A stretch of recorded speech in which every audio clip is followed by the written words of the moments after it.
In Matthew 5:17, Jesus says that he came not to destroy the law, but to establish it or to fulfill it. Now, what does he mean by that? Well, we have to understand what the law is that he's talking about. So what did Jesus teach as the law or the commandments or the teachings?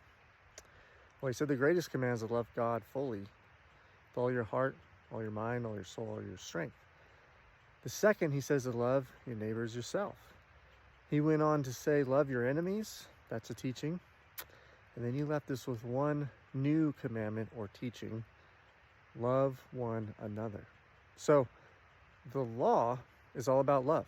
And the word love in the original manuscripts is an unconditional love that is in great abundance. It's the love that God has for us. John 3:16, God so loved the world that he gave his only begotten son. That word love is a type of love that is unconditional and in great abundance. So he's teaching to love God unconditionally, love our neighbors unconditionally, love our enemies, believe it or not, unconditionally. That's a tough one, but with Christ indwelling in us, it's possible. And he left us with a new commandment or a new teaching to love one another unconditionally.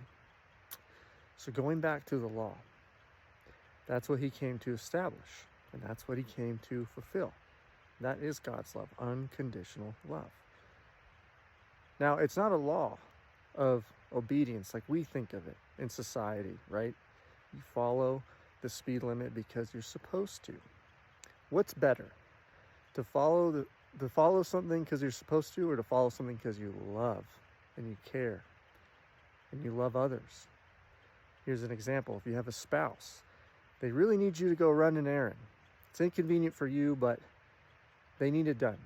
Okay, a lot of us will go out of obedience. It's the right thing to do. Okay, I'll go do it, right? Or we can have love and compassion for that person. We see that they're busy. We see that they need this to get done and they're unable to, and we can help them. So out of the goodness and the love in our hearts, we go and do it joyfully, and we help them accomplish what they need to get done, right? To be a servant.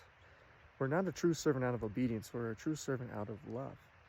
So God's not looking for obedience to loving your enemies, or obedience to loving him or your neighbor or one another.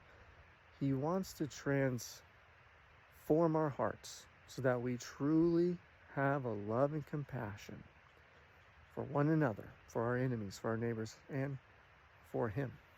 So it's all about love, and it's all about doing these things out of love, not obedience. And you'll find way more fulfillment out of love.